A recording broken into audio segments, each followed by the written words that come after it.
Namo tassa bhagavato arahato samma sambuddhassa.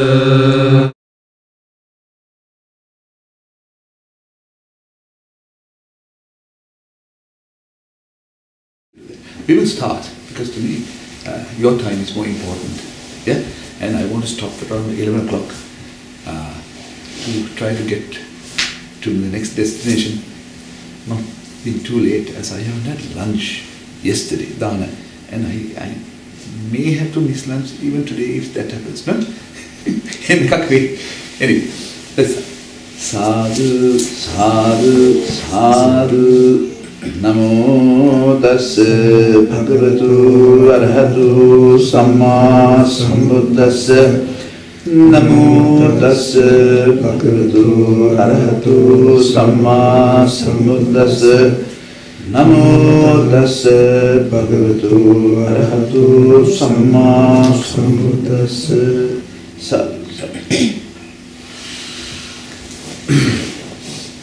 So dear friends, today I have been told that there's going to be a group of people between age of 15 to 30. Objectives are given, but then you're going to get a group of children coming who's between 15 to 30. So I now anticipate that everybody's here are under 30 and they are all either a son or a daughter. Yeah? So these two categories are met. Yeah? Happy? Yes. Good. So at least people are waiting to be 30, at least, and some who have already experienced 30. Both fall in the same category. And everybody who is here are sons or daughters. Okay? So, my first question that I would like to start this discussion with is,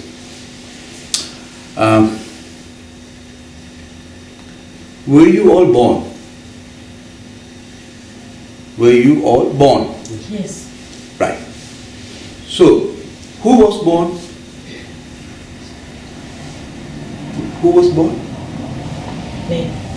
Me or I? Which was born? I. Yeah? What was born? I was born. There was only I who was born.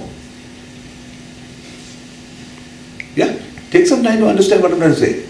Who was born? The letter I. That was in a body. I was born. Now what happened when I was born? Came into the world. Yeah, I came to this world and I was given a name. Yeah? Otherwise everybody will be called what? I. Everybody will just be called I. And they will all be saying me, me, me, me, me, me, and that's mine, that's mine, that's mine, that's mine. Would there be a fight in this world? Yeah? Bigger fight than now? Yeah. Yeah. If everybody were I and everybody's things were what is called me and mine, there would be a bigger fight. Luckily now we were all given a tag, a name tag. And some ended. And there are some further criteria.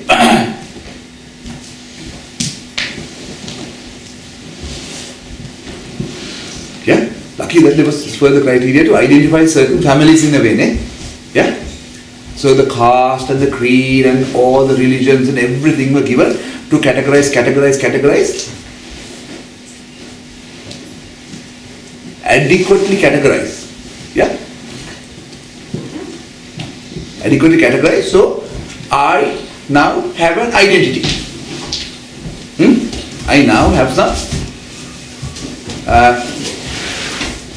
recognition of some type. Fair enough?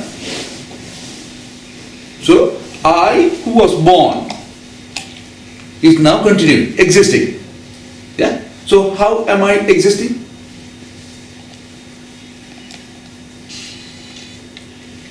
Where are you existing? Life. Yeah. With With whom? I was born. To whom was I born? To the parents and the families, Right. You were born to parents and a family. Can you get away from that? No. No. So I was born.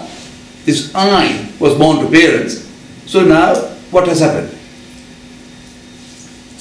Families have grown, expanded. Yeah. And one is I'm dependent on them because I was born to them.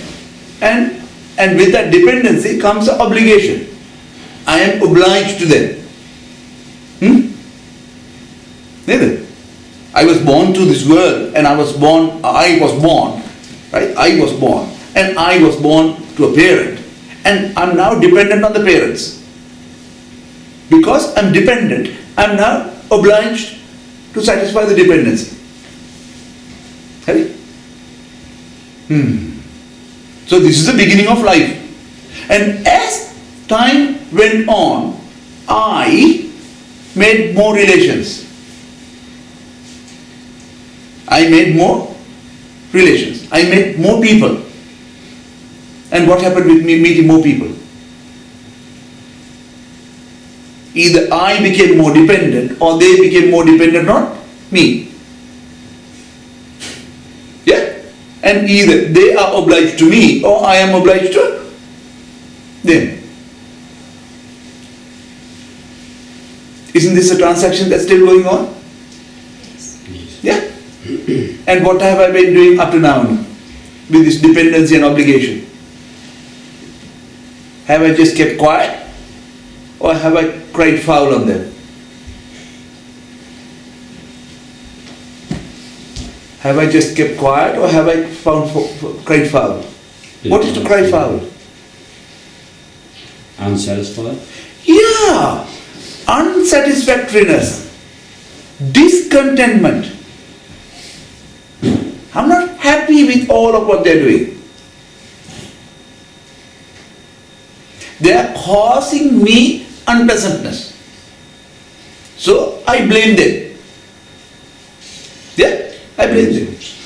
Why? Everybody that I'm born with and that I'm made friends with seems not to know much about me and what is mine. Yeah? So what am I doing? Am I just being or screaming my head off?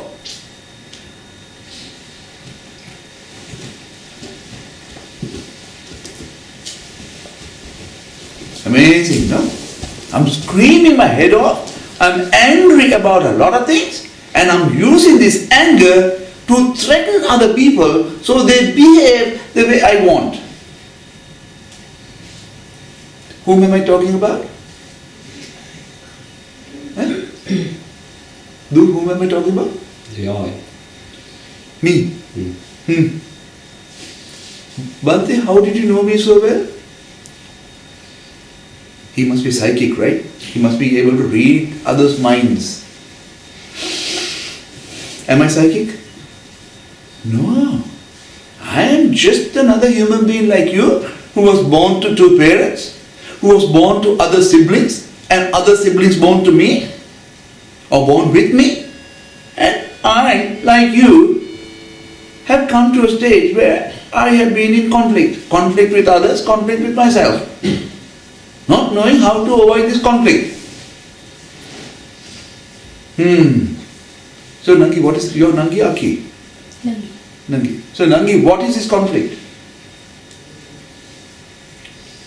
Unsatisfactoriness. Yeah, how is this unsatisfactoriness born? You know, Akki sat next to you and you're not satisfied with Akki. And you're not content with Akki. Why? Bhante, Akki doesn't give me all the things I like. And she comes and takes some of the things I like as well. And she disrupts my likes. The things I like. And the bits that I need and want are disrupted by this Akki. So whenever she comes and disrupts the things I like, I get unpleasant, I get angry, I use my anger in a threatening behavior and I blame her for making me unpleasant. Yeah, and she should know this. She should know this. And not only that, she makes me do the things I don't like as well. Yeah? And what happens now? When she makes me do the things I don't like, I'm angry, I'm unpleasant with it, and what do I do now? I blame her for making me live the things I don't like. Right? You should respect me, right? At least this, my own sister, let alone other sisters. And then, life is so short, I just have a few expectations on her. And does she fulfill them? Not the way I want it, not the time I want it, not the amount I want. None of these things are fulfilled. So what happens now? I'm again unpleasant with it. I'm again angry with it. And I blame them. I blame Aki. So, this I was born. Yeah? You made I to be born. I was dead. And with this nature, I made relationships. And this relationship just doesn't seem to know how to behave around me. Is that right? So I'm unpleasant with them. I'm angry with them. And I'm screaming foul at them. Blaming them for their behavior. Whom am I talking about? Me, yeah. Now this is the problem you all have, right? Is this what everybody is facing with at home? In life? Very much so. So now, Bata, the issue is that each one of you all had the freedom to choose the things they like. Yeah? You can choose anything you liked. You all had the freedom to choose anything you disliked. And on anybody you chose, you're going to set expectations.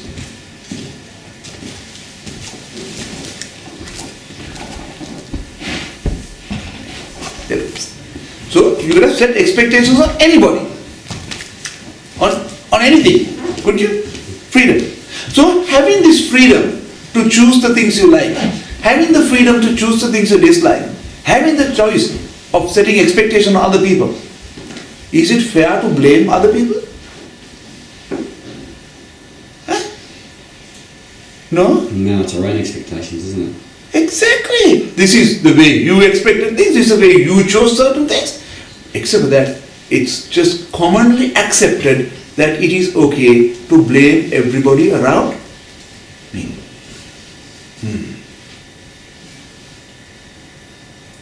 So now have I been fair as a human being who was born as I? To the people whom I related with?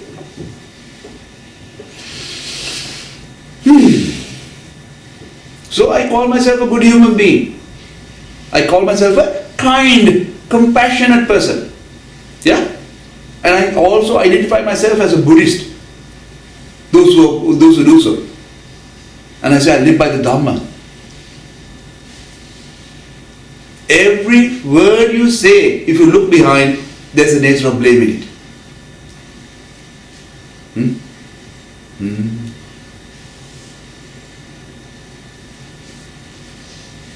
Amazing, no? So now can everybody see yourselves? Yeah? See this I inside? So this I is amazing. Amazing. Why? This I has learned that it could manipulate situations.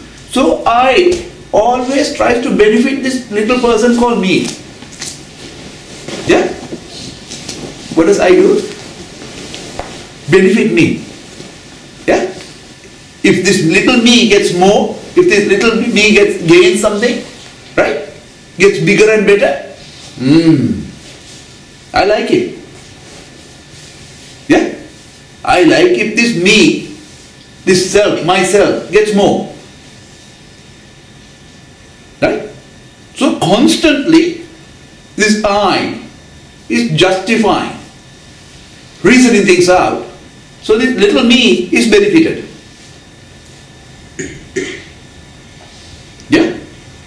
So now, Nangi, what happens when this I, you, don't benefit? I get angry. You get angry. Do you participate in those things? No. I don't participate. I avoid it. So now, the question to ask, right, is what in you makes you not participate? What in me makes me not participate with another person when the benefit is not present? We get selfish, don't we? Exactly. My selfishness doesn't allow me to participate with anybody. Because I'm not going to gain out of it. Yeah? I like things, I dislike things, I expect out of the others, and when others are performing and when I don't get a benefit, I don't participate. And what makes me not participate is my nature of selfishness. How big is selfishness now?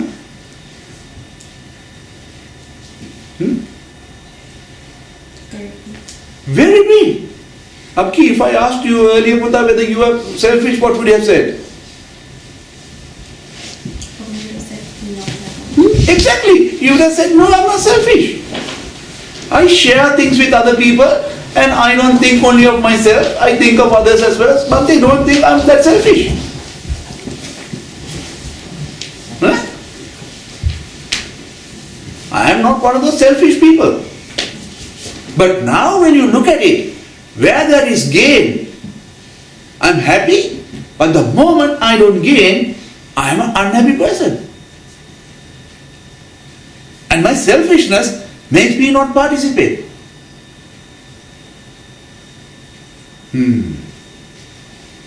So Nangi, now when Akki has her own opinions, Akki has her own judgments, Akki has her own ways, do you accept her? So what of you denies Akki in that way?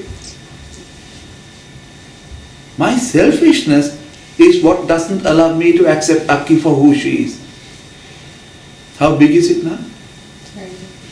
It's getting bigger and bigger and bigger. My selfishness is the biggest thing in me. So, when I can't accept another person for who they are, it's my selfishness that is making me be so. And this is governed by the way I like and dislike things. So, my life is all about what is called expectations. So, they talk about life expectancy. Yeah? I am born, and the body that I am in has an expectancy. So, I expect to be in that body for that long.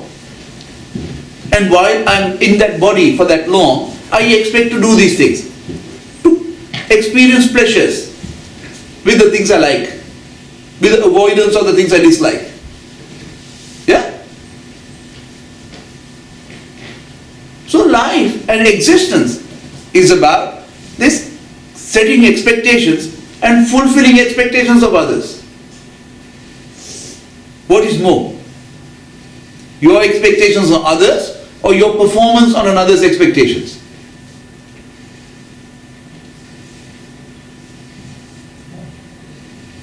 Our expectations. Exactly. Our expectations are greater on other people than the few expectations we try to perform against on the other. But actually, Bhante, when you look at the fatigue and the exhaustion, I feel that I am doing much more on another than the few expectations I have the other. No? So now what do you tell me? I do, never is she satisfied with what I do. She has taken me for granted. Rarely does she appreciate what I do. And I don't know when this thing is going to end.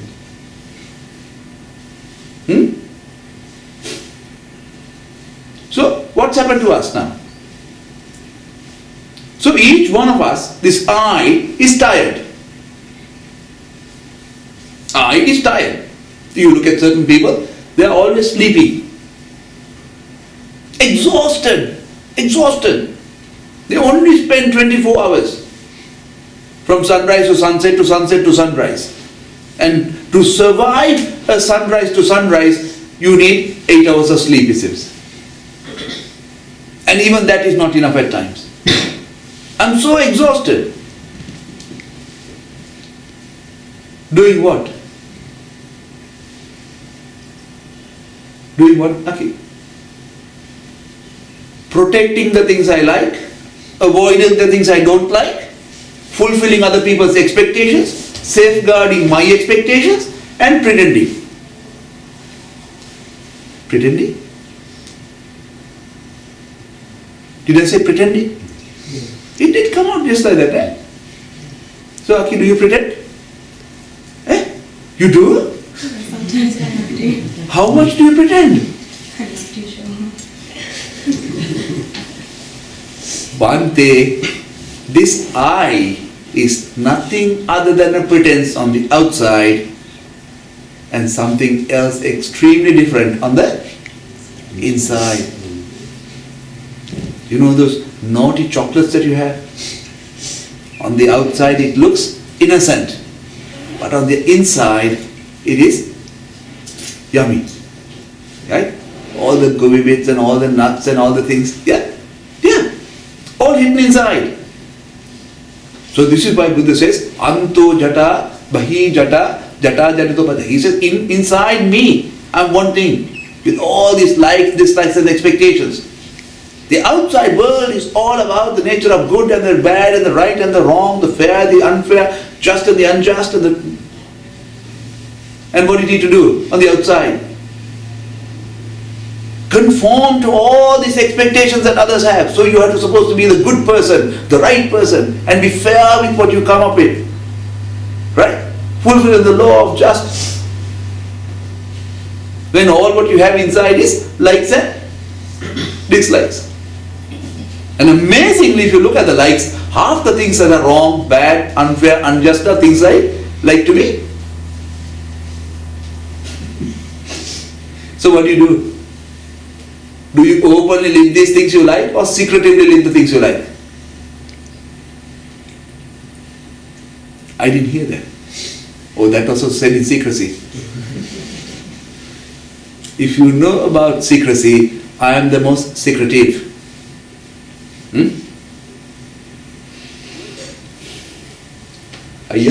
Have you lied in the past, Buddha? Yeah. When you lie, who knows that you lied? I do. I am the only one who knows that I've lied. Do I go about telling other people? Sometimes. Yeah, that you lied. But most of the time, Buddha, you just keep your own aversions to yourself and live a gainful life.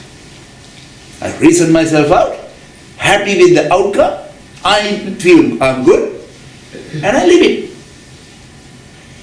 I don't know what the consequences are, but who cares of consequences, right?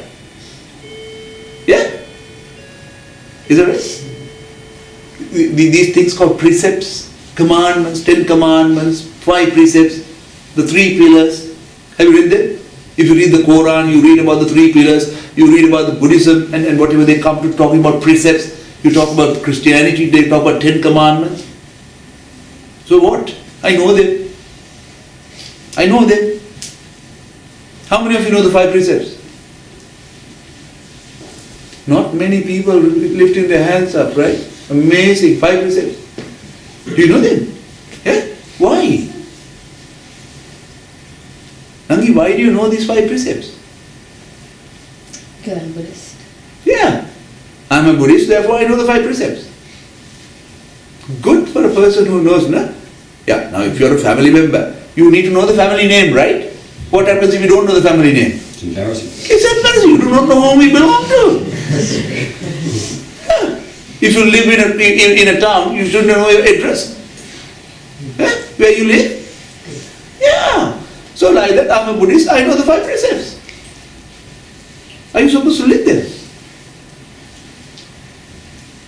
Yeah. Why?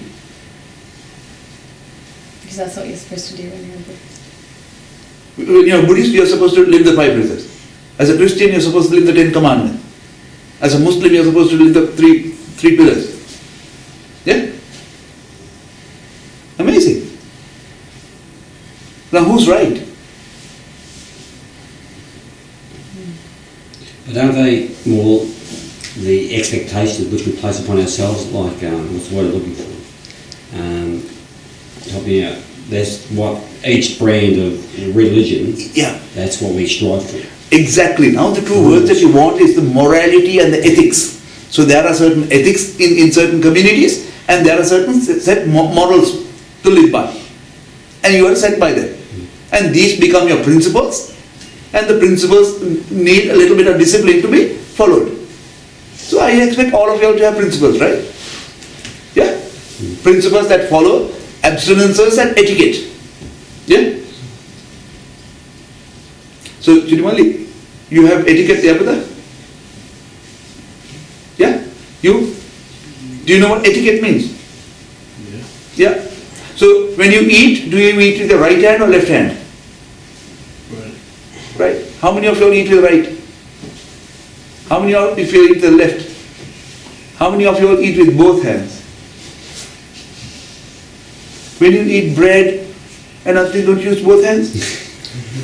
Yeah, you are supposed to use the most appropriate thing at the time you need. But there's an etiquette as in an initial principle that you eat with your left or right, and that's okay. If you use a fork and knife, then you use a set way in that way. So this is how each one of us have been brought up in etiquette. So in that social norms and groups, you're supposed to also learn about the nature of morals and abstinences. Morals and abstinences. So when you become a Buddhist, you're supposed to follow the 5 precepts. So I would imagine that all of you all know what these 5 precepts and the morals are. Huh? Because the community and the policing may also know that if there are Buddhists in the society, they will be living by the 5 precepts. If there are Christians in the society, that they will be living by the 10 commandments. And 5 of the precepts are already in the 10 commandments. Amazing. And 3 of the pillars that are there for the Muslims are also in the 5 precepts. So at least 3 of those morals as principles will be lived by all the society. Is that right? Interesting, eh? Suddenly a commonality is brought in all communities. Okay, who wants to explain to me the 5 precepts? To not kill, Yeah. to not steal, to not lie, Yeah. to Misbehavior? to not misbehave, and Intoxication. to not take alcohol. Yeah, thank you. So can you see, he starts by saying not to. Yeah? He starts by saying not to. So to me, not to kill, not to steal, not to lie, not to misbehave, not to intoxicate. So what's the most important thing? The 5 disciplines or not to? All the 5. First, what's important is the nature of not to. So how many of you know not to? And what does not to mean? It's a rule to live by. Is to restrain the negative things. Exactly, to restrain yourself from doing anything. To bring about what is called abstinences. Yeah? So how good are we with our abstinences and not to? Not very good. Not very good at all. Why? Goes back to the eye. Yeah, it goes back to the I. This I, when benefited, doesn't seem to have anything obstructing it and goes with the benefit. And puts away my morals, puts away my principles, puts away my disciplines. I don't care. I like the game. Yeah? I am such a person. So, it doesn't matter how many times you put your hands together and say these precepts, when you do not know how to live that, not to. You must first learn how, when you say not to and make a promise to yourself, how to keep the promise. So, Aki, how many times have you broken the promise? Every day. Ayya, girls who break promises, are they trustworthy or untrustworthy? Untrustworthy. Okay. Hard, no? Hard when a boy tells you that you are untrustworthy, no? But should anybody tell you, you know that you are untrustworthy? Should anybody be telling you, or do you actually know that you are the most untrustworthy individual of your own self? You know yourself, don't you? Yeah, but Bhante, I've never looked at it that way up to now. Today is the first time I'm looking at myself and seeing how I'm unable to keep this promise. Today is the first time I'm looking at myself to see how quickly I lure myself to gain to the beneficial outcome. And I now know why I couldn't keep the promises and the precepts. So you talk about saying that I'm a man of, or I'm a person of moral and principle. But actually am I? So far from it. So it doesn't matter what religion you have. As a human being, you need to know how to say no and live by what you say. No.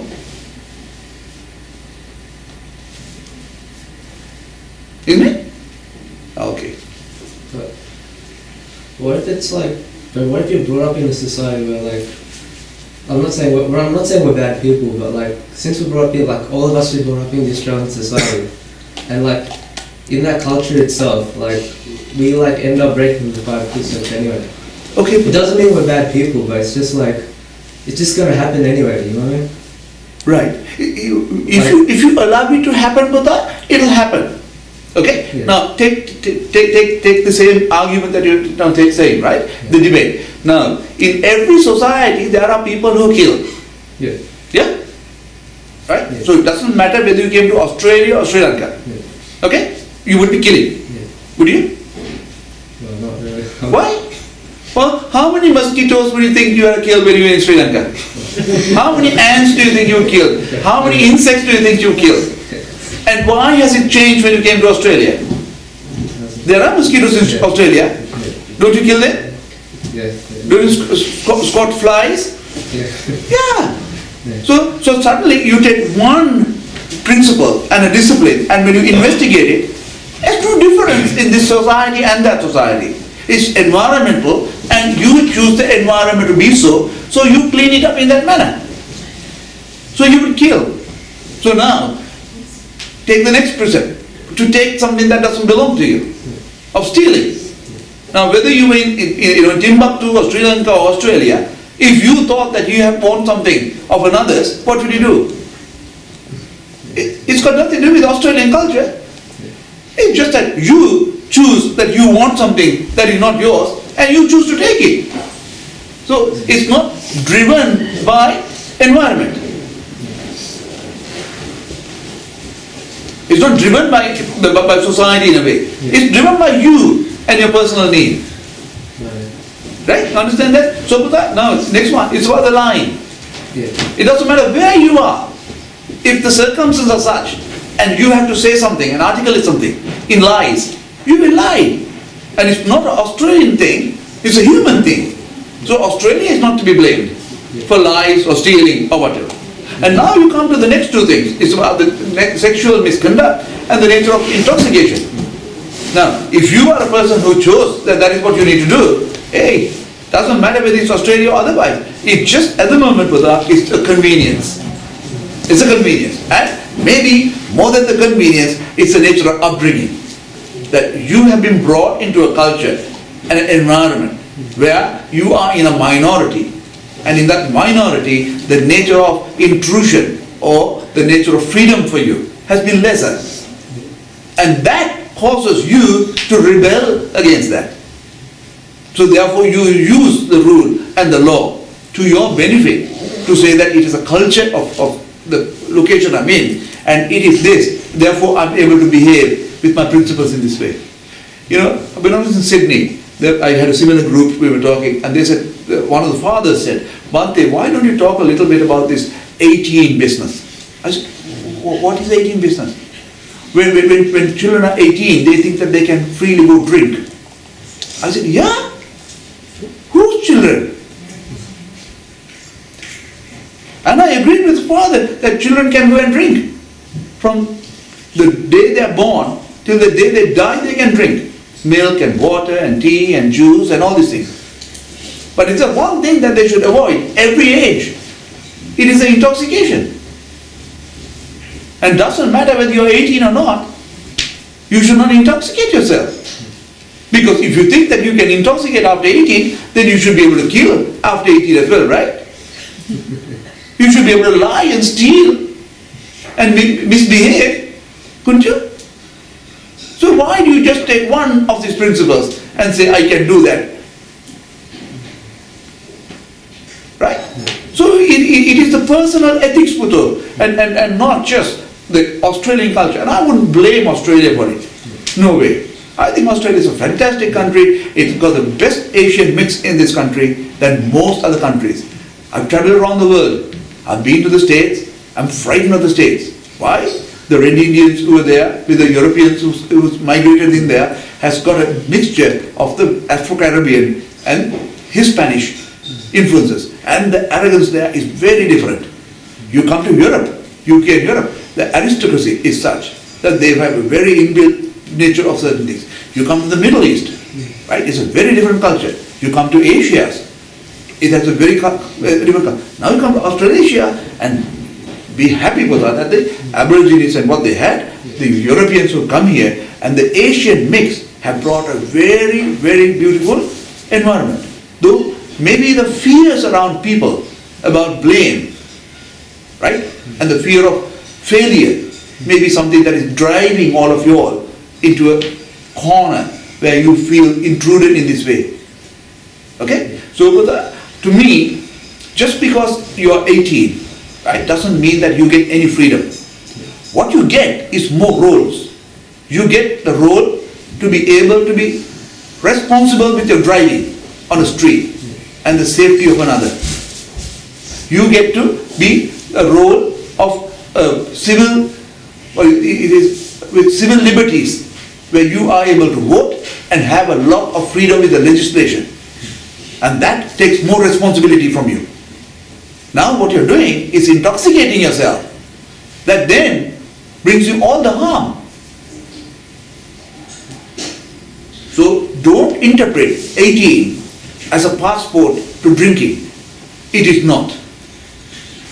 18 is where you get even more responsibility of society, and you are supposed to live those responsibilities. I think,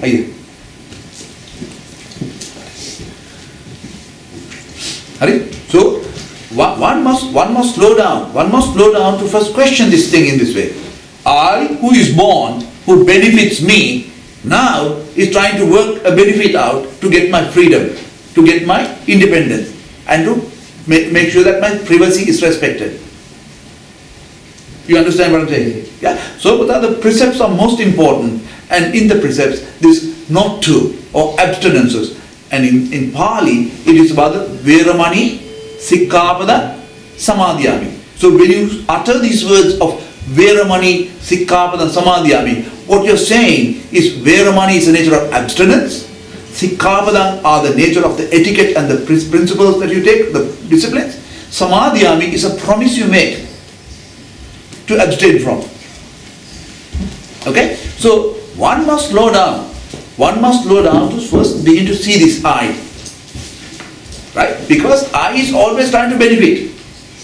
Who benefit who? I must always do things to benefit me. I must always benefit me.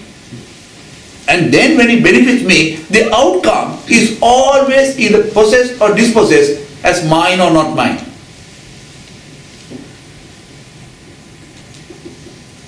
I, who benefit me, possesses or dispossesses the outcome as either mine or not mine. Yeah? Yeah. So every time you see something that is mine, you can see how it benefits you and how it's maybe made by you. I made it. Yeah? So this existence of I is all made by me. Though whom has been blamed? Who's been blamed up to now? Everybody else. Amazing that everybody else has been blamed up to now except for this little me. Hiding inside I.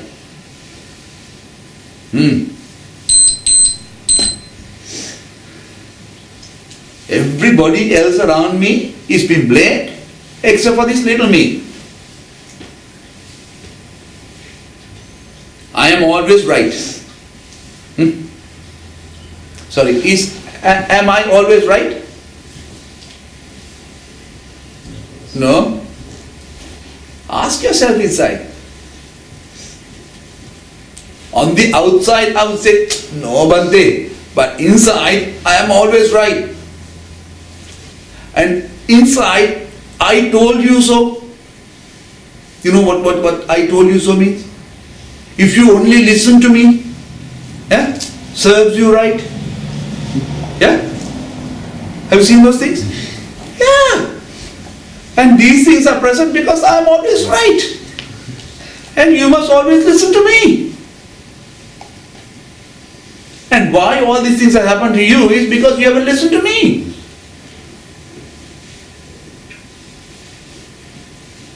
Amazing, no? Amazing. So, the more you begin to look inside yourself, you begin to see that it's not a pleasant experience. Yeah? So, Judy Mali, did you look in your mirror this morning? No? You didn't look in your mirror this morning. But what do we normally do? If you want to see yourself, what do? You look in the mirror, what do you see? A reflection of what? Your face. Sure. What else? Anything else you want to say? Yeah. So you see whatever this I is been formed with. Yeah? When you look at yourself in the mirror, you see this I in some form. So Buddha says that I is made up of 32 parts, 20 solid parts and 12 liquids. And beyond that he says there are 4 heats and 6 gases that make up this body. And when you look in the mirror, what do you see? He says that there are 5 external organs we see. And what will they be? What are the external organs you have? Skin. He says Kesa, Loma, Naka, Danta, Tajo. Kesa. Hair of the head, he says. You see the hair of your head. Loma. He says the body hair. You see all the body hair. The bits you pick and pluck and shave and do whatever. Then he says you see the naka, nails. He says that he will use danta, teeth. And tacho, the skin. These are the 5 external organs he says that we see. So when we clean ourselves, what do we do? What do we clean? Huh? Is there anything else that we clean? We comb and do whatever with our hair. We do whatever with our body hair. We polish and clean our nails. We brush our teeth and wash our skin. That lives in a form of this body. And that's all you see in the mirror. But today now, what are you seeing? Are you seeing just the outside or are you seeing the inside? It's inside to that. You are looking at the inside now. Is it a pleasant picture? It's a cry for help at the moment, right? Yeah. So we said that I is born. Yeah, when you're born, who is born? When you're born, who's born? The I. The I. I is born. And this I is tagged from there with a name. And this named I always does things to benefit me. And when the outcome of this benefit is seen, it is always mine or not mine. Easy. Now, I am all about what I like, what I dislike, and how I expect this likes and the dislikes, how others should perform around me. Okay? So, in this manner, I allow others to be around me, and also when others have expectations of me, I perform against them. And doesn't matter how much I do, their satisfaction and contentment of my outputs are low. So I have been taken for, this I is taken for granted. So hence I am tired. I am tired in my role. As a son or a daughter, I am tired. Yeah? As a brother or sister, I am even more tired. And then you carry on. As a student, you have competition. As a teacher, you may have competition. As a relation, there may be certain relations that I am competing with. So I am tired with them. As certain friends, I may be competing in, compared with. I am even more tired. And then you carry on. And in your friends, you select an intimate friend. Yeah? And then you partner with them. Now what happens? What happens with that? Yeah? So they become your partners, then they become a spouse. Right? So you have to perform differently. And beyond that, you become a parent. So like that, life is all about roles. Right? R-O-L-E-S, roles. Now what happens within the role? What are you expected to do? Duties. Duties. You are expected to fulfill duty all the time. Duty. And in that duty, one of the things that you are given responsibilities. And beyond the responsibilities, there are commitments you make, saying, I will do that. Right? And on top of all these things, there's that nature of what we spoke, obligatoriness, obligation. Others make you feel obliged. Does that happen? Yeah? Has Ami said things? We've done all these things single-handedly, yeah, to give you a better education, a better life. So now what happens after that?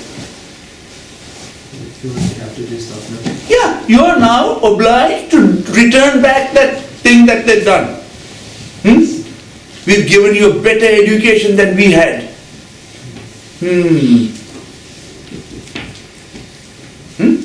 So now what happens? Inside you suddenly I'm in chaos. Why? I have to repay back whatever that my mom would have repaid their mom. I have to do more than that. So you see mom repaying back to her mom. Now you have to do more than that. Why? You feel obliged inside. So now you are fatigued with it. I haven't even considered this in this way. So I'm tired. Why? How much ever I do, I feel I'm indebted to them. Indebted. I can't repay it back. And maybe in the relationship, they hold you to ransom with it as well. They bully you with it. So, constantly this I is fulfilling duty. Yeah? Constantly this I is fulfilling duty. Now what happens when I is fulfilling duty? Does other people accept that you are fulfilling duty?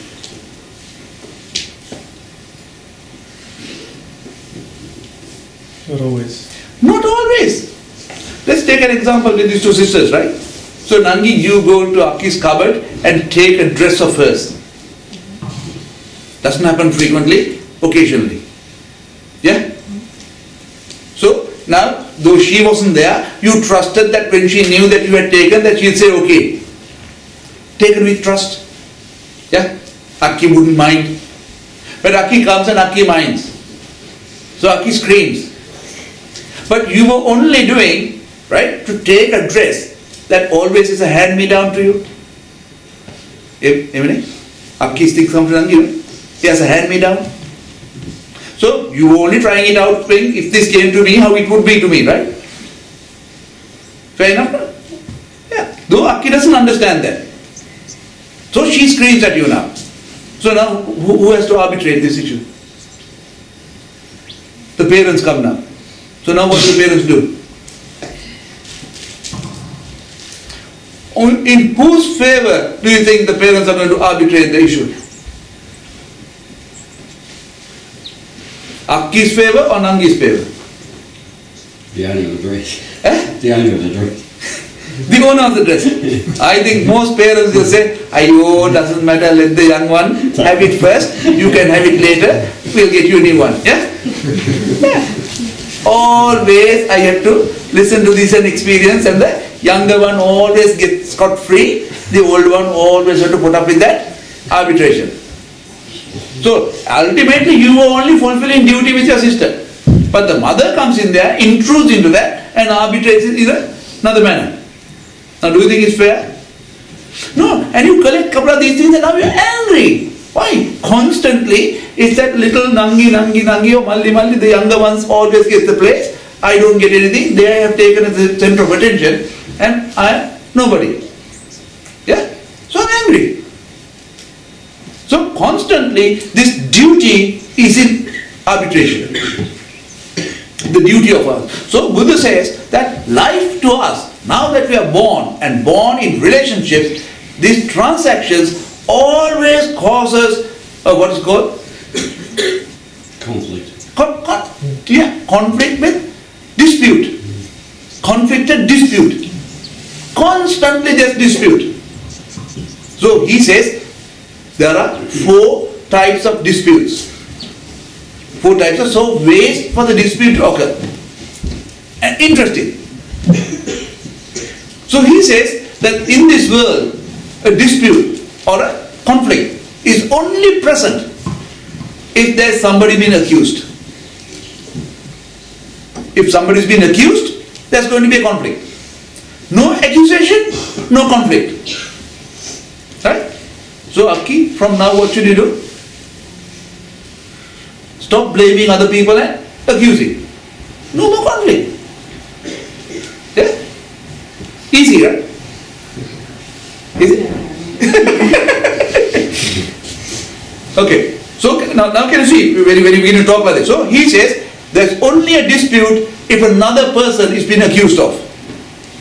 Now he says, this dispute and the accusation is only present if the accused is accused of an offense. No offense, no accusation, no dispute. Amazing, no? We don't have even thought about this. So those of you who sit the law exams, LLBs, I think it takes 5 years or so for you to learn this. That there's only disputes in this world that is caused by accusation, and the accusation is only there because of offense.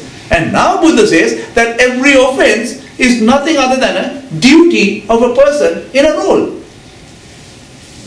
Each person at every given moment is being somebody in a role, fulfilling their duty the way they thought it should be done. Now another person looks at that and now tries to find fault as an offense. Why? You do not know what intention and in what role the other person is doing something. So now you caused a conflict. Why? We do not know at any given time what role the other person is playing. Whether they are playing a son or a daughter role, whether they are playing a brother or sister role, whether they are playing a relation role, friend role, don't know. Do you understand what I'm trying to say? Okay, how many people drive here? Drive. Okay, so when you're in the car driving, if by any chance you think about your brother and sister, now who are you? Are you the driver or the brother or sister? You are now, your thoughts are with the brother and sister, so who's driving the car? No one. No one. A little while later the driver comes back into that body and the driver is driving, suddenly you think about the parents. Now where are you? So now you tell me with every car that has been driven by another, how many times the driver is present in the car?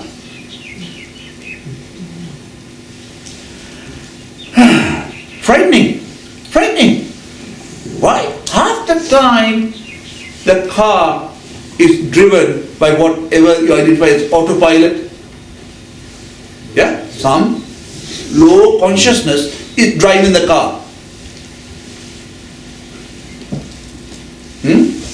And at times you need to remind the other person with tooting the horn saying, wake up driver.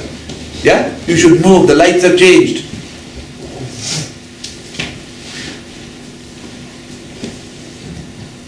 Now how many times do you think your parents have to nab you and poke you to wake you up? Yeah? Now Nangi, can you remember now why the instructions at home? Yeah? Go do this, go do that, go study, go clean, keep the room tidy, yeah? Go wash. Can you hear this? All the time these instructions because your mindfulness is low. If you were a very mindful person, you wouldn't have had to add so much of instructions.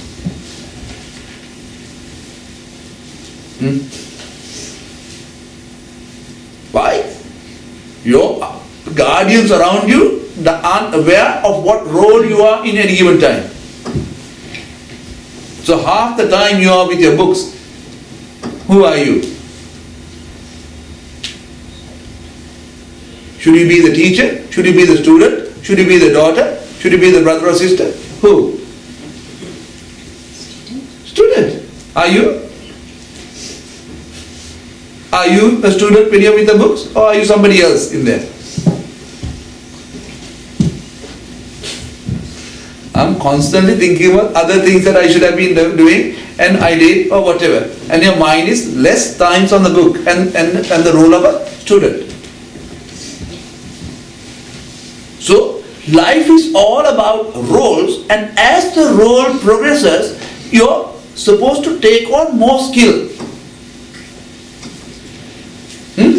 As the role progresses, you're supposed to take on more skills.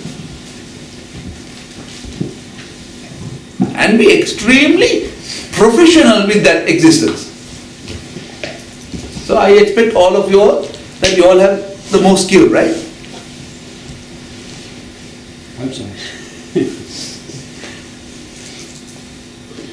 So, back there, do you know how to be the daughter to your mother?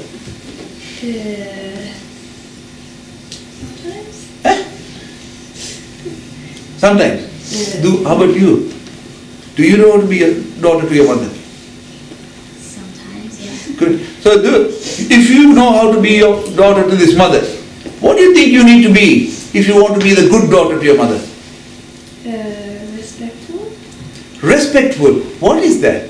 Like listening to her and Listen to her. Yeah. Good. And then do what? like help her in the house and stuff. So when you listen, can you help? What do you hear when you listen?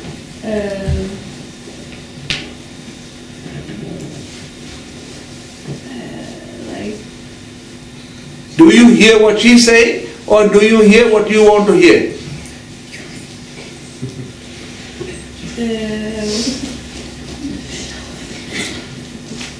I think I hear what I want to hear.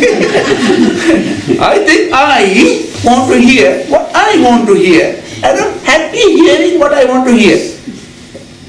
Yeah? Yeah. Yeah. And all of you recognize that, right?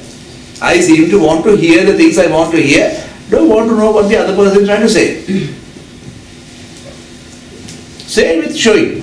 So, Aki, can you see that?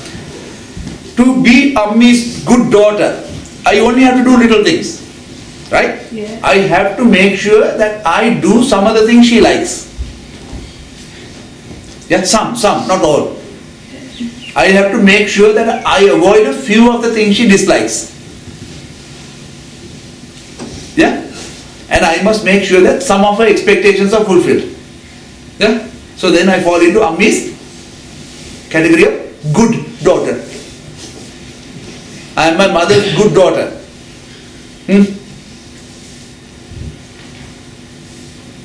Now, do you think all of you all have performed that way? Yeah, the ones who have failed are just the individuals who are unable to identify what their parents' likes were. It's a guessing game, no? No? Especially with girls. They seem to change the likes and dislikes too often. And when moment another finds out that that is what you like, you change it. Why? This is the nature of, what is the word to use? Of beast. You make the other person to guess. Yeah? And it's good to feel that way. Yeah? So, in this nature, right, my existence, or I existing here, right, is always in a role and always having to perform in a role. So, when you are tired, and most children and most adults are always tired, and this tiredness or the stress that we have is that we have said some things. We have said some things. And what we've said may not have been the absolute truth. We may have been secretive and we may have been pretending. You know what I mean? Yeah? We say certain things and don't mean what we say. But amazingly, the others accept what we say and set expectations with that. And now what happens?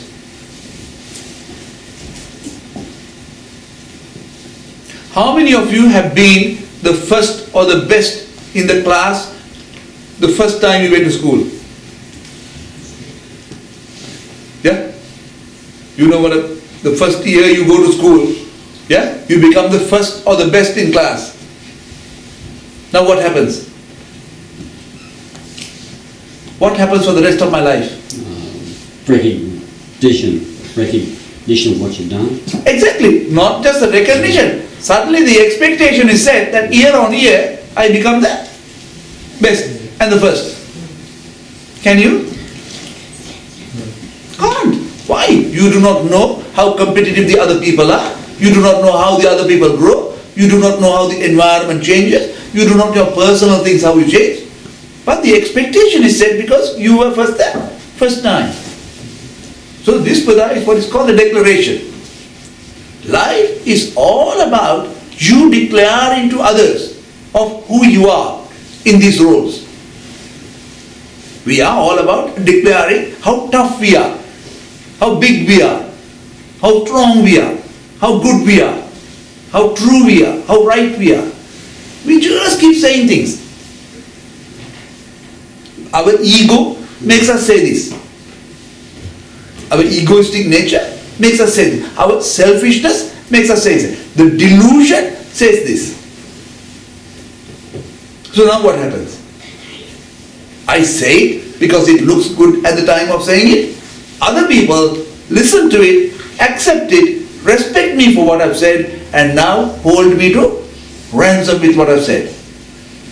And then expect me to perform against it. Hard Buddha. You do, and after a while, you are so tired with it. Why? You were only pretending, and now you don't have the energy to perform. So, around the world, where I have met many Sri Lankan children, most children are going through this issue. The set expectations are such that they are unable to perform at the rate. So, first thing to do is to look in yourself and reset the expectations by changing the declaration of what you could achieve going forward.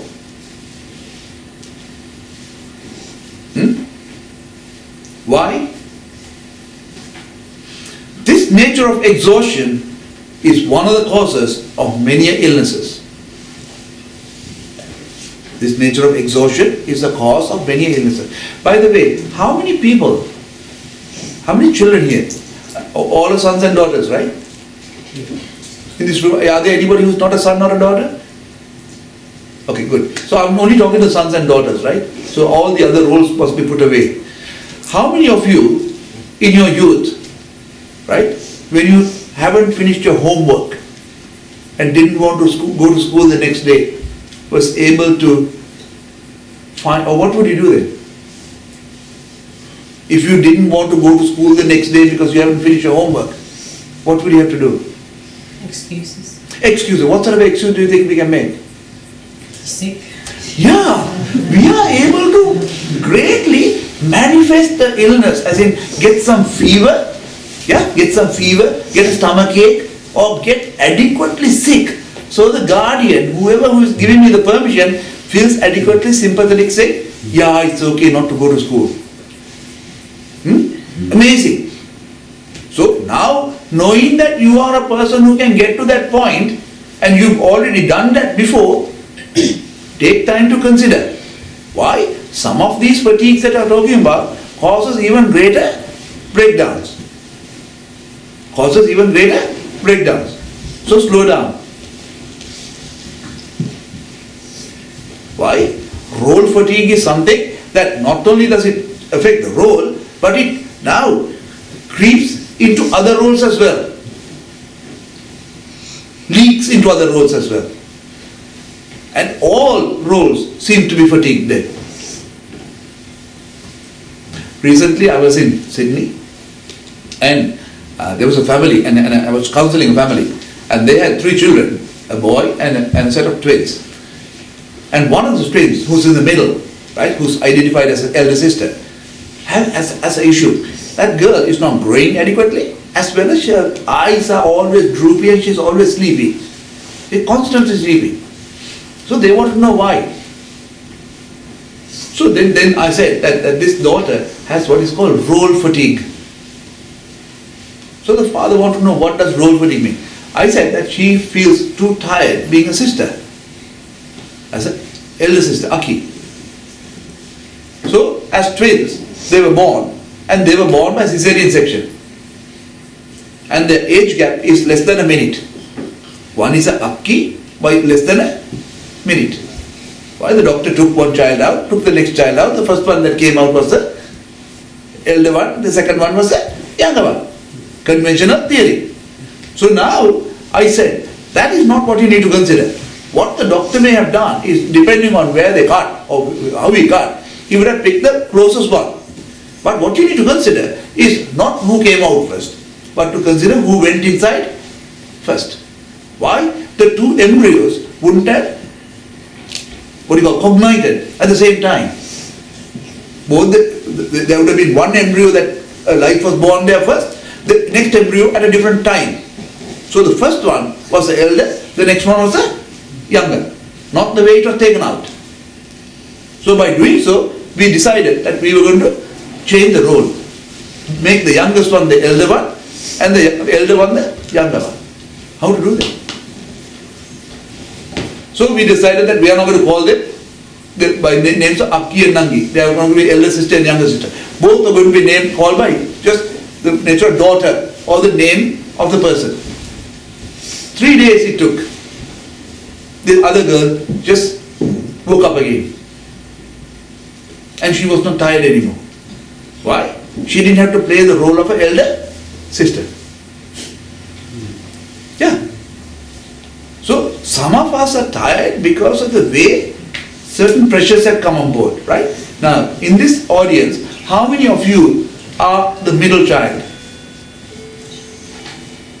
Any youngsters? You are the middle child, Vita? Yeah. You have a Aki and a Malli. So anybody who's not the eldest, anybody who's not the youngest, and not the only, becomes a middle child. How easy is it? Hard for us, yeah? Hard. We have to perform much greater than other people. So, what is to be the eldest?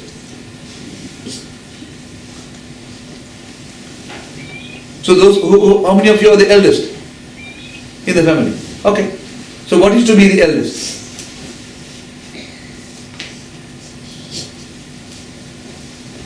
Don't know? You must investigate this, brother. This is what life consideration is about. Why? These are some of the things that hurt you. You need to have an example for the youngest in this. Yeah, so we'll first get the example of the eldest one, right? So, eldest one is about the one who was born firstborn, and the only child. For how long?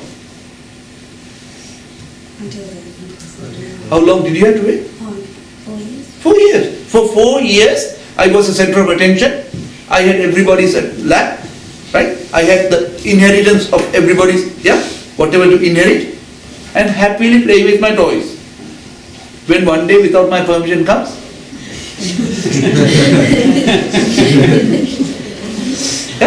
overnight she comes, right? And what does she do? Yeah, she takes half the toys or all the toys, she takes the center of attention, she takes Amma's lap, and I have to give half of what I had. And has she given it back? Has she given the lap back? And she doesn't know how to use it even. Yeah. So now can you see? So from the moment that the next sibling is born, the eldest gets the nature of jealousy inside them. Right? And then you see that the center of attention is such that they are the ones who get the attention, not me. And all the time that unfairness is seen inside. So you are in conflict. Role and the role of elder sister is in conflict now. So you know why you get irritated most of the time. When Nangi, everybody arbitrates under the next one below. Right. So in the case of these two, the first one has a cake. When the second one comes, the cake is cut in half and half is gone. So how many in your family?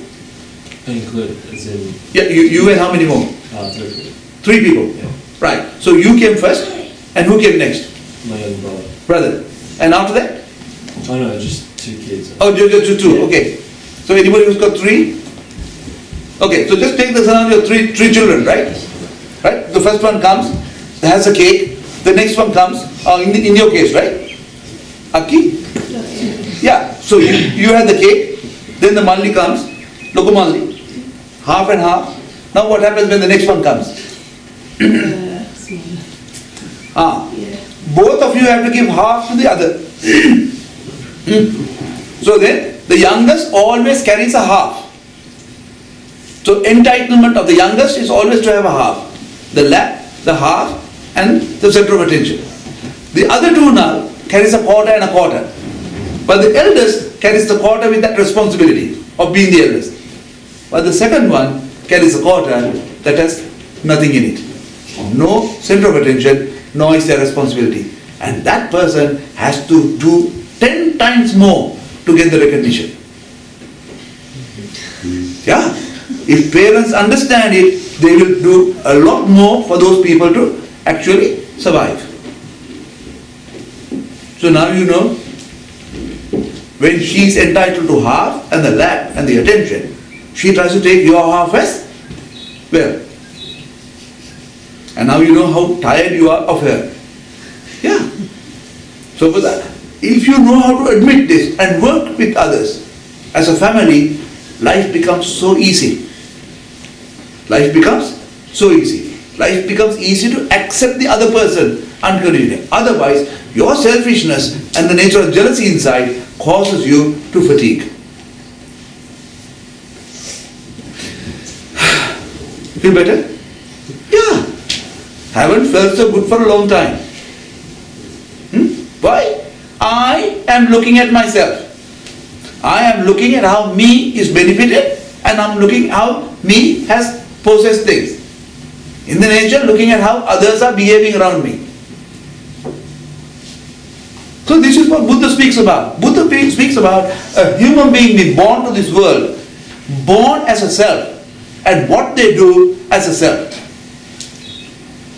So he says that I, and I alone, is responsible for everything I experience. He says that I am the cause of everything. I caused everything to happen. You understand that? This, when I was born, and this I who was born caused everything around me.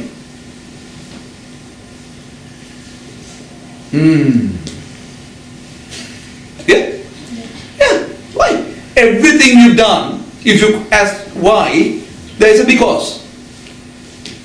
Everything in the past, everything in the present, everything in the future. If you ask why and why they happen, why that is so, there's always a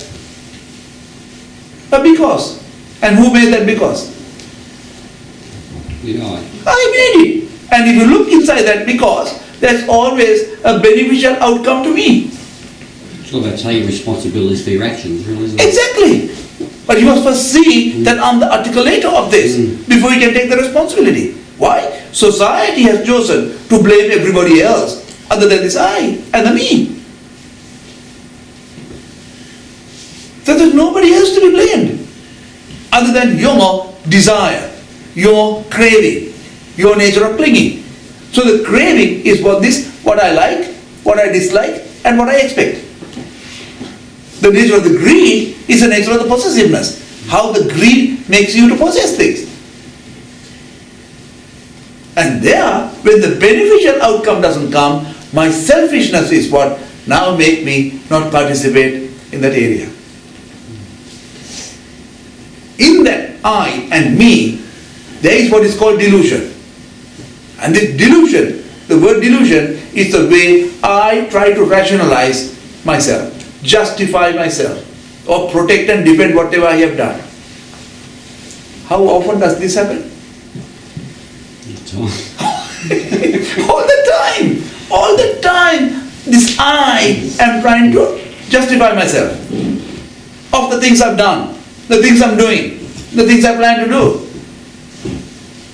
So the constant fabrication of I is present. The constant fantasization of I is present. And I'm the best storyteller. This I am the best storyteller. I tell good stories, right? And all for this me to benefit. Every story is to benefit me. And every story is made up of a because. This being the cause. This being the cause. And this I has learned not to respect many other person who doesn't bring me the benefit. So this I is constantly trying to find accusations of others, find offense of another, and be in conflict.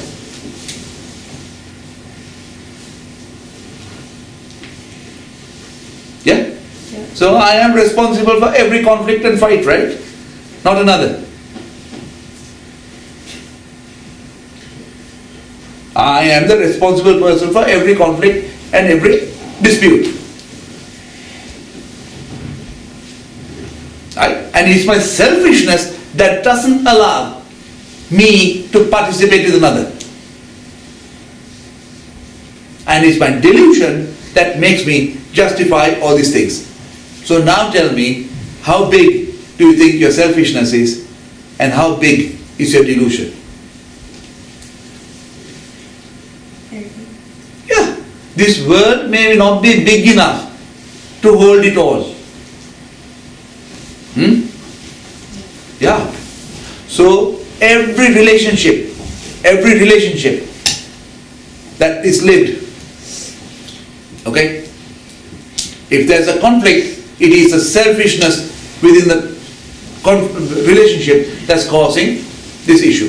So now, if life is all about relationships, life is all about roles and relationships, right? What do you think you need to keep a relationship intact? Like to keep this table intact, you need some screws or gum or glue or some string or something, right?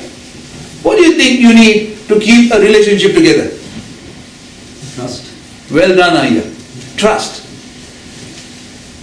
No trust, no relationship. So, how many of you feel that you are trusted? How many of you feel that you are trusted?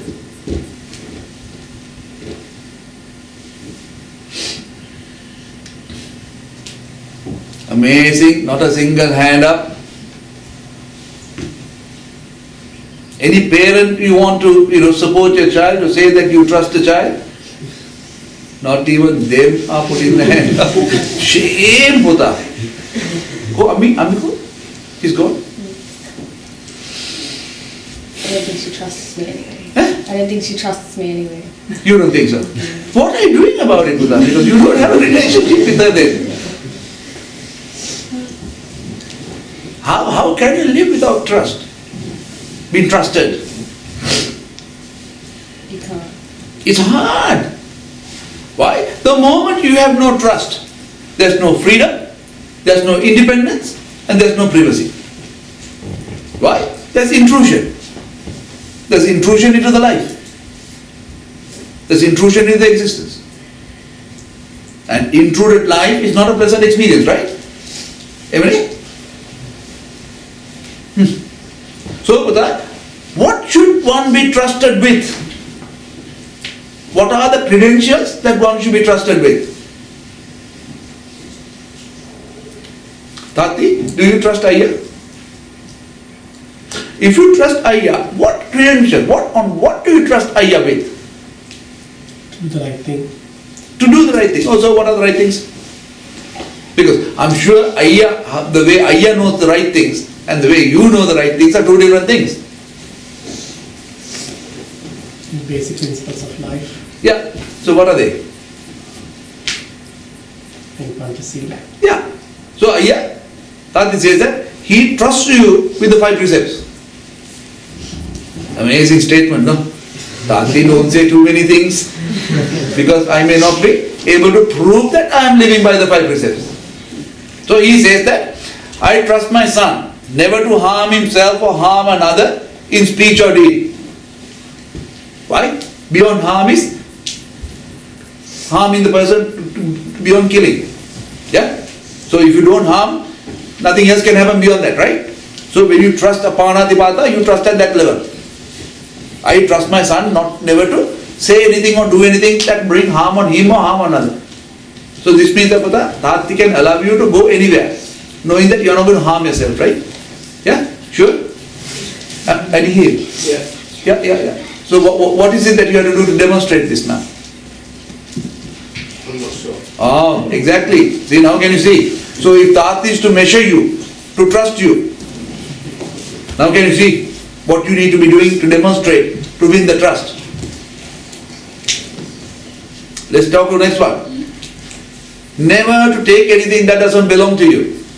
That's what he trusts you. That if you want something, that he knows that you will come to him or the mother and wait until he gets that. So you don't steal. Is that right? Huh? Yes. Tati, can you see? What you had in mind about the precepts and how Bhante is trying to explain it, you are two different things, no? So he also trusts you, Buddha, that you will always be open, honest and revealing. So you won't have anything to hide. So if you have nothing to hide, you won't lie. He trusts you with it. Yeah? He's saying that he trusts you. So I'm sure that you feel you are trusted with it. You know how to behave around it.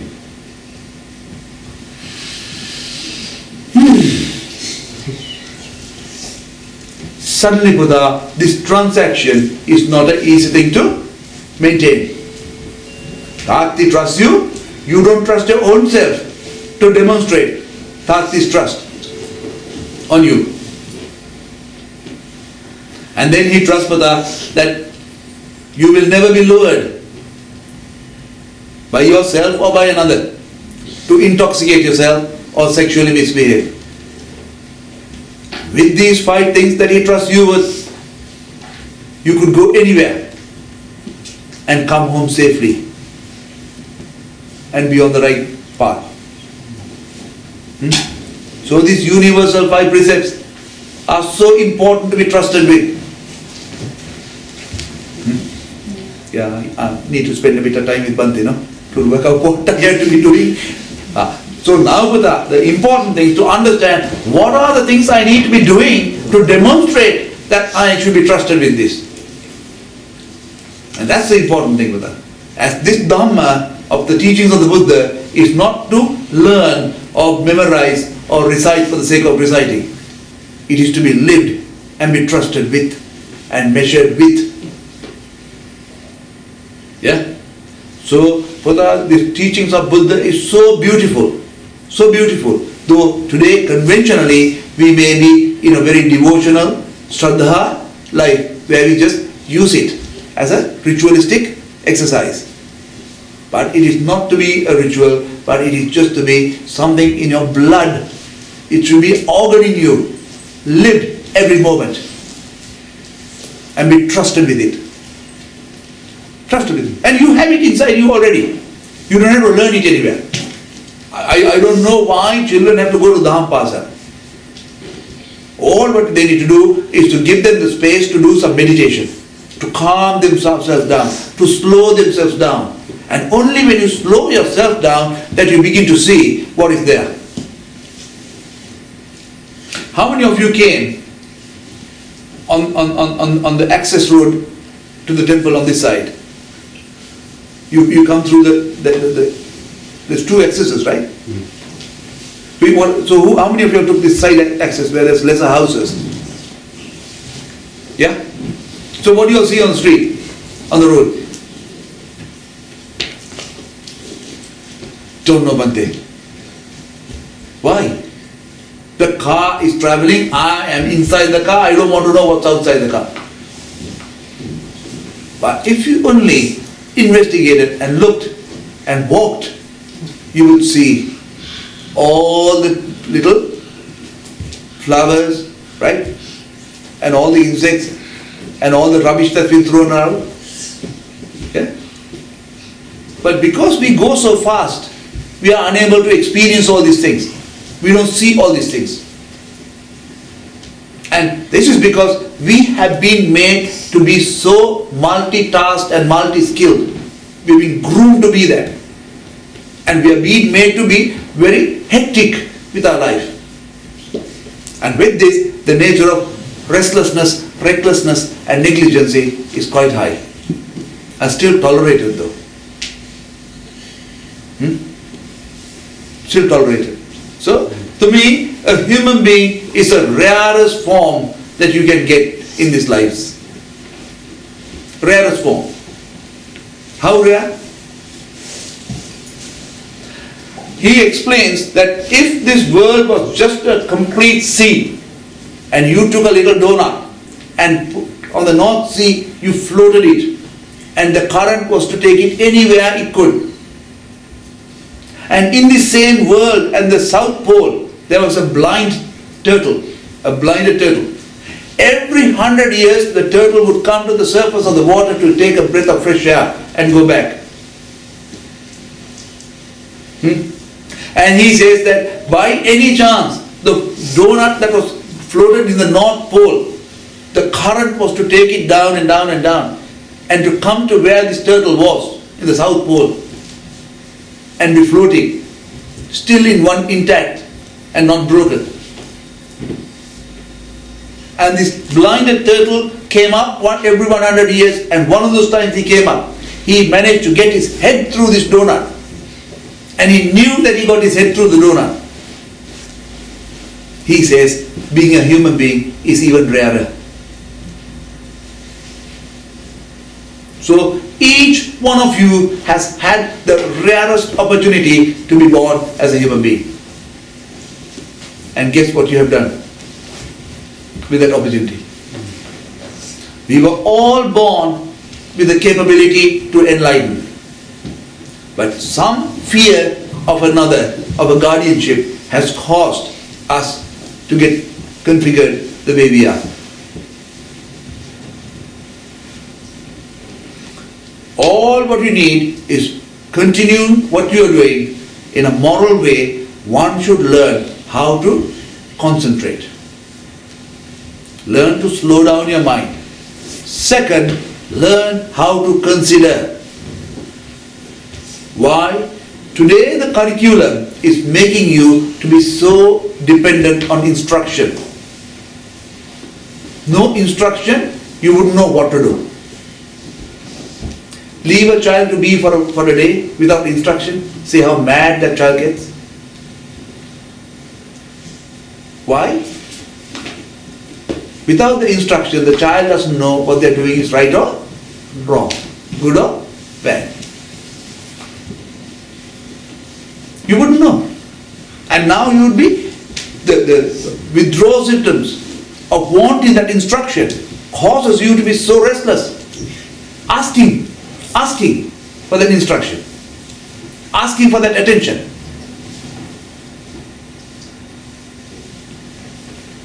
Just ask yourself, look at yourself, and you'll see. So it doesn't matter that whether what nationality you are, doesn't matter which location you are.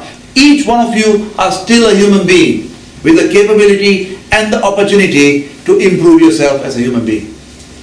And to do that, you must see this I who was born.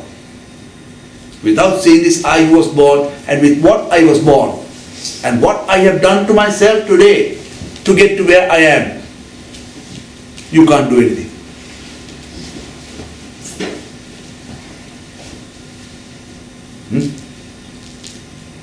And to continue to stay here, Buddha, you need this trust, you need to reduce your selfishness, and you need to stop justifying yourself.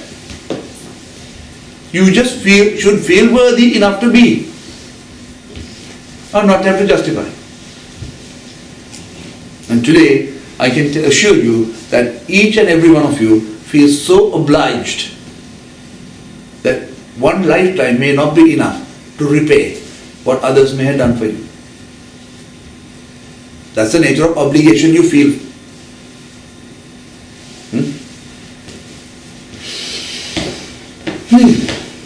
Yeah? So this is what it says, take account of life. Take account of life. See the nature of who you are and why you are so. Who you are and why you are so. And when you know who you are and why you are so, you could then try to understand where and what I need to be. The curriculum will take you thus far. Yeah? All of what you're studying now will only take you thus far. Maybe the highest positioning would be to becoming a president or a leader of some country. Maybe that in a company that you become the CEO. Maybe that you start something of your own and get the material that's the greatest compared to another. But that's all that you've been groomed for. You haven't been groomed to be the human being that you have to be. Yeah? So, tell me, how many of you have been groomed to like the things another person likes? How many of you have been groomed to avoid what another person dislikes? How many of you have been groomed to set lesser expectations on others and the ones that they can achieve, so you are not suffering with it? How many of you are groomed to accept another person for what they say and do and be, and not be surprised with what they do? How many of you are groomed to accept another person and not to have to debate and argue their opinion for the validity of it? How many of you have been groomed to, when you are doing something wrong and bad, so stop that immediately without being notified or told by anybody? How many of you feel that you all are being groomed to see wrong for what it is and support the other person to improve themselves rather than punishing them?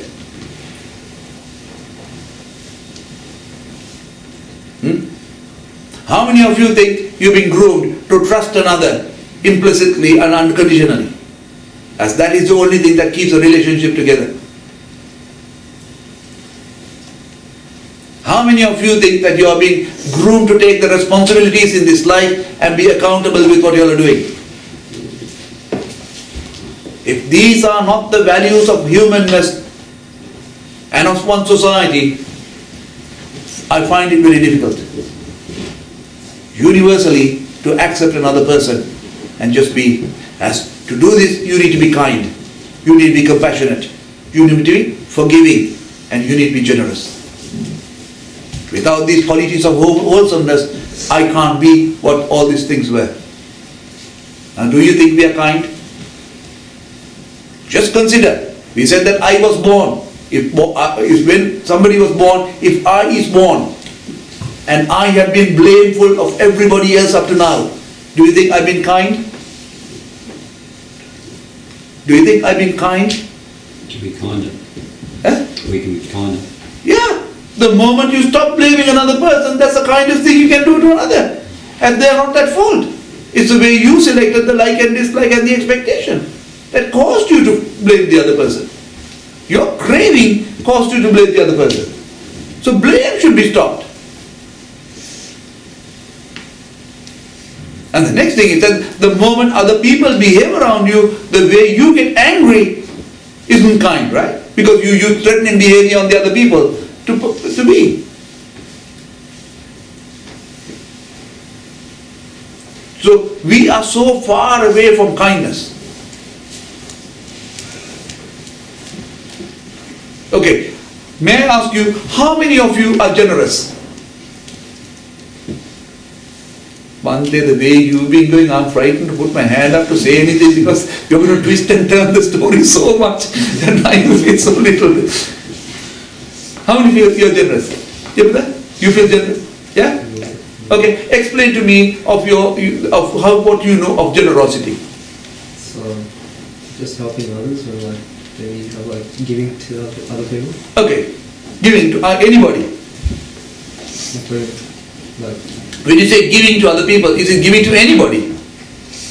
probably people we know, people Yeah. us. So you are conditional. So if Kerry Packer, is he still alive? Yeah. Who's the richest person in Melbourne? Eddie McGuire. Huh? Eddie McGuire. Okay. So whoever the richest person in Melbourne, would you go and give $100? Probably not. Why? Because they've got enough money. But they know what to do with money though. That's why they're rich. No? So now can you see, suddenly you're opinionated about that, right? Rich people are rich, they don't need the money. Poor people are poor people need money. So I'm now conditional with my generosity. I only want to give. But now I condition whom I want to give and how much I want to give. But you wouldn't want to be generous blindly though. I don't know. To me, how I see the nature of generosity is I only want to give. To me, it doesn't matter whom I give to. As long as given, I'm so happy that I've given. I don't want to choose to whom I give, right? Why? Do you have everything, Maidhu? No. Yeah. But even if you have, your fortune may be that you get more of the same thing. Right? You have bangles, and you're fortunate enough to have bangles, and maybe that my generosity wants to give you more bangles. Aren't you a fortunate girl to receive more bangles? Exactly. So whom am I to stop your fortune? Huh? Who would I be to choose that you shouldn't get bangles? I don't know. So to me, generosity is at that time when I am with somebody, the way I give something to another, unconditionally. I don't want to judge the other person whether they have or not, materially or otherwise. Yeah? So is generosity only about giving, or is generosity about receiving as well? When another person wants to practice their generosity towards you, wouldn't you want to receive it? Aki, would you take anything from anybody? Not anything. Why? They're generous to give you. Yeah? Can you see? So my generosity to give somebody seems to be conditional, and my receiving is also conditional. Though I say I'm generous, but I'm opinionated and judgmental with this. I'm unconditional. And I think one should be unconditional in both ways. Now, in many cases, I talk about a little scenario, right? Say, for instance, how many of you have gone to Sri Lanka? Yeah?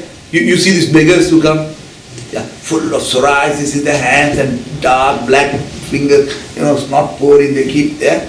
And they say, may I have some money? Yeah? So you slowly open the window and drop a note, 20 rupees or 50 rupees, yeah? And what do? So this lady runs into the shop close by, gets two of this what you call vades, the savory food that you make with lentils. They take one of those and come quickly and say, oh, here's my generosity, I would like to share one of these with you. Would you take it? Eh? No? Why? You see the psoriasis and the strut and everything, right? But when they took your money, they weren't too worried about what psoriasis you had in your hand, or how much dirt or snot you had in your hand. They were unconditionally received the money and thankful for the money that you gave and your generosity. But the moment they come and they share your generosity to you, suddenly you are conditioned saying, yuck, you're dirty, I don't want of yours. But they've got a pure heart. They are another human being born to this world who wants to, come out of the misery that they are. So our own statuses and our ego and the selfishness we have is such that we are not generous or kind with the generosity in that way. Right? So it takes a very different heart. I went to India recently on a tour, and I went to a house. I'm one person who just walks into any houses, right? I walked into this house, and there's a young lady, I think she was about 19 years old or whatever, and she was carrying a little baby, and they're not dressed. So I could see that this little child was not washed, so the back wasn't that clean. So the boy who came with us, who understood and said, this monk has come, he would like to have a meal with you. Could you prepare a meal for him for dana, pindapat? So she said, yeah. So she strictly, from the roof, they dry all the clothes on the roof. She took a cloth, put it on the ground, put the baby down. Now I know what the status of the baby's back was. So this lady went, took a basin, put some flour into it, went sat, put some water and started kneading the flour. She didn't wash her hands though. So I'm watching this. I say, okay. And waited a while, and then after that she went, and they make firewood with cow dung. Yeah, they make cow dung and straw, put them together, make a little, flat thing, and that's what they use for firewood to burn. So she then got up and came, collected about 5 of these things, went, sat by the fire, lit the fire, took the basin and started kneading the bread, roti. She didn't wash her hands yet. So I was watching, she made about 5 of these things, and then they came, they got a little bit of curry, I think cauliflower or something that they had cooked with potato, with some gravy. They took the rotis and dumped it in my bowl. And the bowl is such that when you put these things, it just goes to the bottom, right? And this gravy, I knew, because when it was served, I could get the smell. They had tempered this gravy with what is called mustard seed oil, rape seeds. And they are not very pleasant to consume because it has a very insipid smell, like a fish smell, and hard for me to consume some of this. Anyway, I quickly took the rotis out, not wanting it to soak in that liquid anymore. Waited to drip a while. So took a bit of this roti out, rolled it in the bowl itself and slowly put it in my mouth. Now what could I taste? I could smell excrement in the bread, I could taste excrement in a way, and I could smell the dung in it. Now would I eat it or put it out? You ate it. Oh yeah. I said, hey, their generosity was such that this is the only way they knew how to prepare the meal. And I must accept it unconditionally. And I consumed it. And I'm leaving the tale to tell you again, because I wasn't sick with it. I was kind and compassionate with it. And there were 3 others who went with me. They didn't want to. They wanted to eat in the shop, seeing what they saw. So you need a heart, and you need a reasoning much beyond the kindness that we have to accept another person unconditional. So my life and this monkhood to me has been such a pleasant experience, as for the last 2 years or so I've learned not to say no to anybody. Not to say no to anybody. If somebody is doing whatever they do, there's a reason for what they're doing and why they're doing so, and it's okay for them to do so. I will not give no instruction as to not to do so. That's my kindness. That's my kindness. And I will go out of my way to find one quality of another that I can accept And in the acceptance, I can be with that person. I will try to go and find one quality. And to me, one good quality is adequate for me to be happy with them. That is how kind I am. I don't want to know whether the morals have been broken or whatever. Why? Once I am okay and happy being with them, I will then go out of my way to support that person to becoming a better person. That's who my mind. As I do not want to punish anybody for whatever they may have. Why? The karma will automatically punish them. The Lord doesn't need to punish. I don't need to punish. The consequences with the retribution and the penance will be paid as part of what Vipaka is about. I am no individual to punish another for something that they have done that I didn't like. So, when you are a guardian, you only need to see some things inside you. If you have punished a child, you only punish the child not because they've done wrong. They've done something that you didn't like, and maybe that you were frightened that if they did the same thing, that you will be blamed for your role as a guardian. Yeah? And that fear and fear alone that causes you to bring greater strain on another. So to me, I am a universal individual as a monk. Any blame can come to me, it's okay. As I know how to handle blame, I know how to handle failure. So it's okay. So I'm not frightened of anybody around me doing anything. As I'm happy to accept them and work with them to make them better.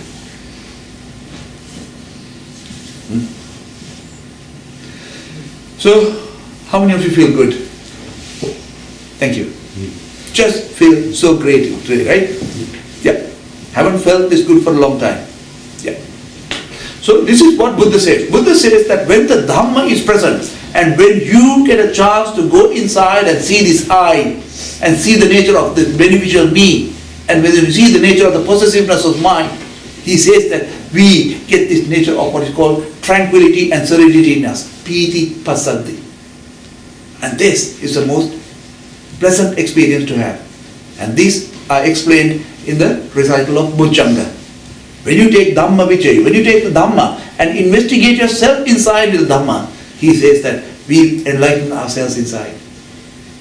So to all of you who are experiencing this self-joy inside, this is the feeling of what enlightened beings are about. This is a feeling of enlightenment. Free of defilement, free of bother, free of baggage brought by another. Yes, Buddha.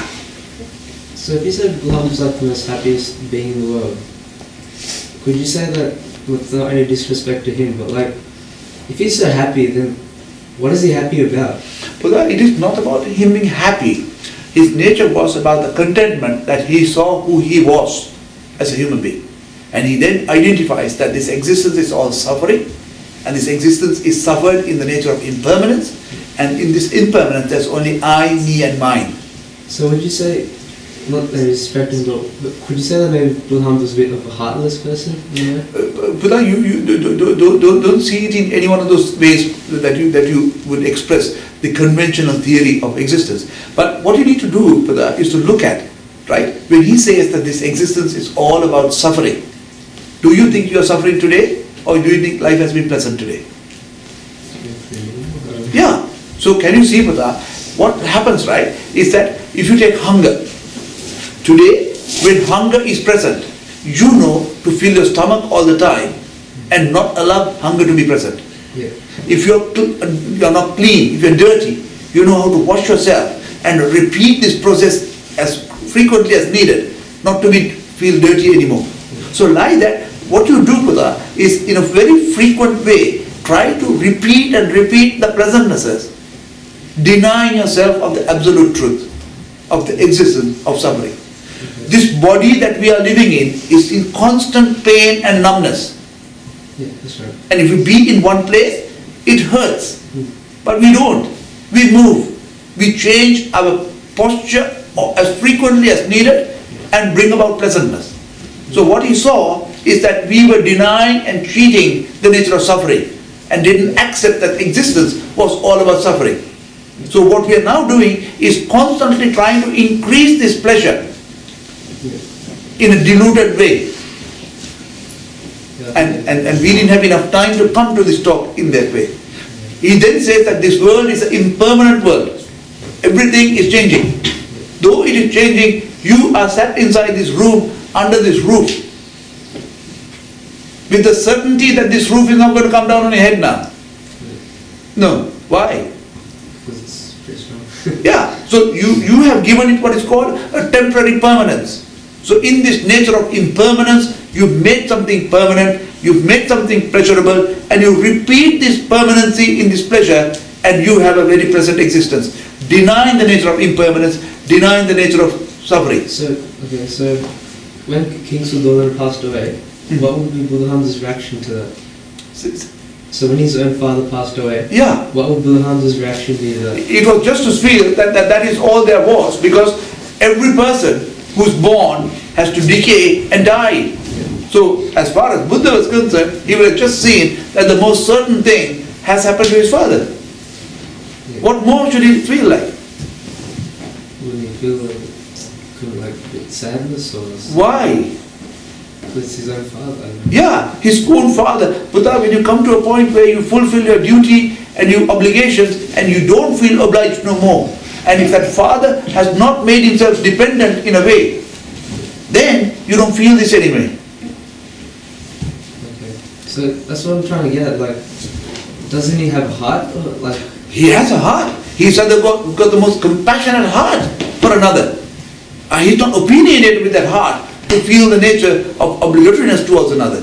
As it's the obligation towards another that causes you the pain of regretment and the guilt beyond that.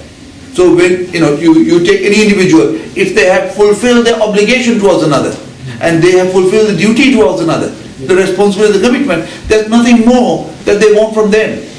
But if you take yourself, you'll find that your mother is unable to live without you. You are able to live without her maybe most times, but she is unable to.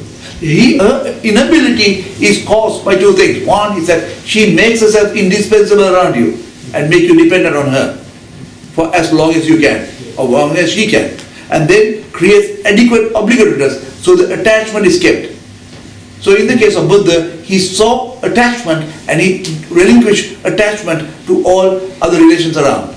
Though he was there to fulfill duty in every role, but he was not attached. And this is what relinquishment is about. Letting go. I've come here, Buddha, into the sasana after being a father for 30 years. I've got a 26-year-old son, similar to most of you all here. And I know what I did with him for me to come here. We may not have enough time to talk about this today.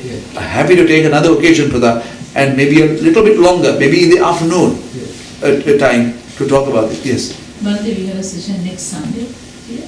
What time? From 9 to 9 o'clock is too far because we have, because we monks have only one meal, right? And if that meal time is about 10:30 for us. I don't want to wait till 12 o'clock. Yeah. So it violates that time. To me, preferences is in the afternoon. From 1 o'clock onwards or so, till about 5 o'clock, has a good slot of about 4 hours to talk. Because there are a lot of questions these children have, and we need to take time, at least 15-20 minutes to answer a question, so the child can live with that answer. Right? I think the program for next Sunday, I think the time that was given for was 9 to 3. Okay, so why don't you speak with Oshanani and try to adjust it? Because the morning hours is a very personal time for a monk. That's how I see it. And I want my morning because that's the only time that I get to be myself and make my meal up and be ready for the rest of the day. So 1 to, is that okay? 12 onwards or whatever. Because it's only a case of children having a meal before and then us taking 4 hours or 5 hours to sit and just talk about the issues that we have with families, parents and whatever. So the next week, Rasik, is that okay?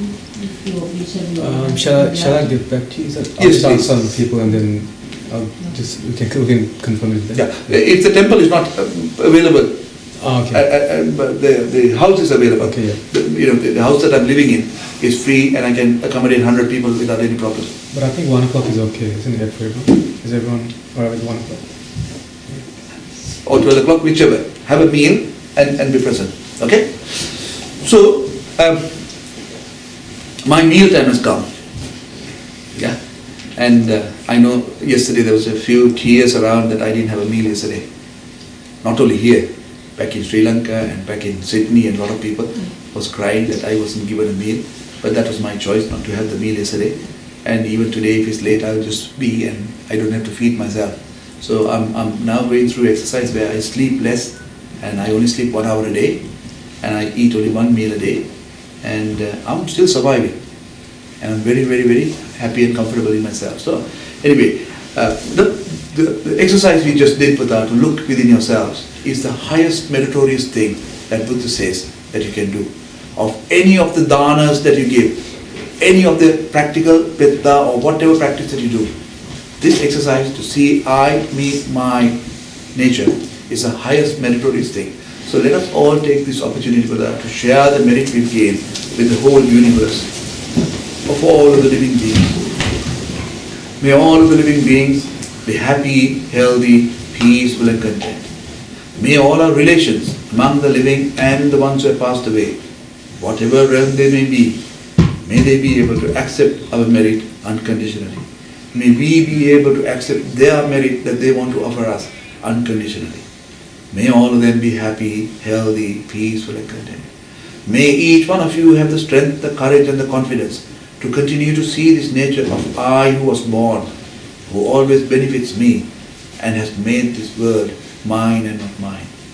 May you be able to adjust the selfishness that you have and accept another person for who they are, and stop blaming this world, as it is not to be faulted other than the way that you have chosen your likes, dislikes and expectations. May you be able to continue your relationship with the highest trust and abstain from the morals of the things that you've chosen as your etiquette and your principles. May all of you be happy, healthy, peaceful and content. Please accept this blessing in silence, and I'll recite it in Pali. Sabbhitiyo vibhaccantu sabharogo vinassatu mate bhavatvantarayo sukhi digayuko bhavat abhivadana silissa nityam vanjapachayino chattaro dhamma vadanti ayuvanno sakambalam ayurarogi sampatti sagga sampatti mevacha ato nibbana sampatti iminyate samijjatu.